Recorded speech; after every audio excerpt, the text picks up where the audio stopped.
মেধাবী বাবার মেধাবী সন্তান হৃদয়চন্দ্র রায়। আজকে আমি কিচ্ছু বলবো না, সবই বলবে হৃদয় ভাই। Okay, hello guys, hope that you all are doing fantastic, and this is Sido in front of you once again with another video.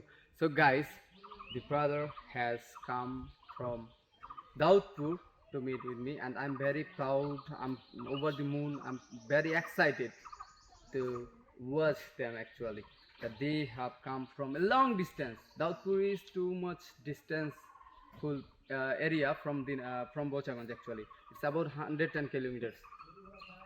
পড়াশোনা করতে কোনো টাকা পয়সা ধন সম্পদ লাগে না, নিজের মেধা এবং নিজের ইচ্ছা শক্তিটাই প্রয়োজন। সে করে দেখিয়েছে। একজন ট্রাক্টর ড্রাইভার হিসাবে সে ফ্লুয়েন্টলি ইংলিশে কথা বলতে পারে। তো এই ছিল আজকের ভিডিও আমার। ধন্যবাদ সকলকে। Okay guys, thank you. Keep supporting our brother. He is a content creator and he is doing well. I support him. Thank you.